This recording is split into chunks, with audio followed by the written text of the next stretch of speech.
Hey there, and welcome. Today, we're going to dive into the world of words, and not just what they mean, but what they can actually do. We're looking at how you can transform your language from just, well, text, into a tool that can persuade, inspire, and even lead. So let's get right into it and learn how to put some fire in your mouth. This quote from presidential speechwriter James Humes, it really gets to the heart of what we're talking about today. It doesn't matter if you're leading a company, a community project, or even just a simple conversation. The words you choose, they're your most essential tools. So yeah, our theme is fire in the mouth, and it's all about giving you the vocabulary to speak with some real conviction and clarity and, impact.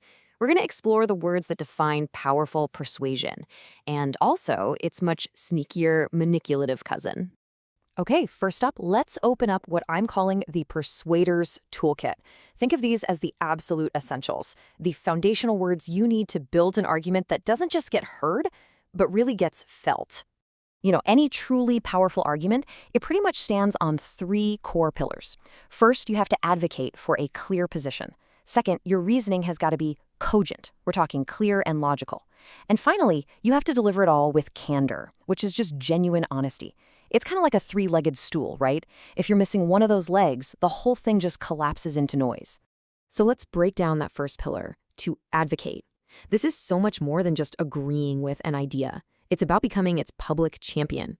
It's about actively putting your voice, maybe even your reputation, on the line to push that idea forward. For example, think about a consumer advocate. These folks don't just quietly wish for fair prices. No, they actively pour their energy and their voice into fighting for them. That's what advocacy looks like in the real world. Next up, we've got the word cogent. A cogent argument is your secret weapon, for real. It's not about being the loudest person in the room. It's about building a case that is so clear, so well-reasoned, that it's just solid. It's tough to argue against because it just makes sense. But let's be honest, logic by itself can be a little dry, and that's where ardor comes in. This is the passion, the fire, the genuine enthusiasm you bring to your message. Ardor is what makes your cogent argument not just convincing, but contagious. It's the difference between listening to a lecture and being part of a rally. And that ardor, that passion, it shows up in how we ask for things. You could cajole someone, using a little charm, some flattery, like when you're trying to convince a friend to go to a party they're not sure about. Or you could beseech them. That's a much more intense, urgent plea, like asking for help in a serious crisis. One is light and playful, the other is deep and serious. Knowing which one to use is everything. So we've looked at the tools for building something strong, but here's the thing. It's just as important to know how to spot when communication is weak or totally empty, or even worse, designed to manipulate you. So let's talk about rhetoric's red flags. And this is the big question you have to ask, not just of other people, but of yourself too. There is such a fine line between advocating with confidence and just being an arrogant braggart. One builds trust, the other completely destroys it. So where is that line? Well, a braggart is someone who makes it all about them. An advocate, they focus on the cause. A braggart, they focus on their own supposed greatness. Their speech isn't about moving an idea forward, it's about pumping up their own ego. It is a huge red flag. And here's another classic contrast to watch out for. Someone might use bombastic language. These big, important-sounding words that, when you really listen, don't mean much of anything. It's all smoke, no fire. But the truly powerful speaker, they understand brevity. They use the fewest words possible to make the biggest impact. All impact, zero waste. And sometimes you can literally hear the aggression.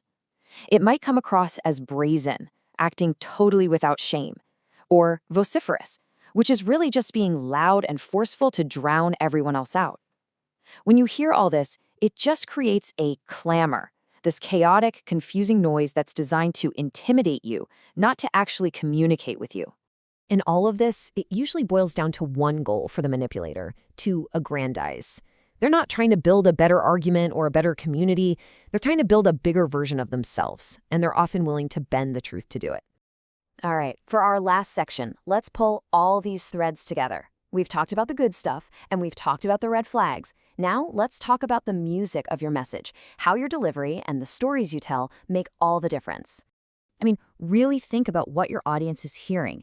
Is it cacophony? Just a harsh, jarring mess of ideas and sounds?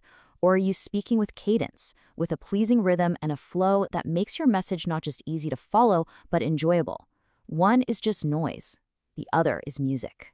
And the most powerful kind of music is often a story. The bard, the classic storyteller, has always had a special kind of power. And their greatest tool? It's the anecdote. A short, relevant, personal story can connect with people on an emotional level that a mountain of facts and figures just never will. And this is so, so important. A well-told story, it kind of bypasses our logical defenses and speaks right to our shared human experience. It really might be the ultimate key to true persuasion. So, to wrap things up, here are the key takeaways. Aim for that clear, logical argument, for cogency, not just chaotic noise. Fuel your message with genuine passion, with ardor, not self-serving arrogance. And always remember that real, lasting power is found in honest, concise communication, in brevity and candor. Look, at the end of the day, these are just words. They're tools. The real power is in how you choose to use them. So I'll leave you with this to think about. With this new vocabulary, what kind of fire will you start? Thanks for joining me.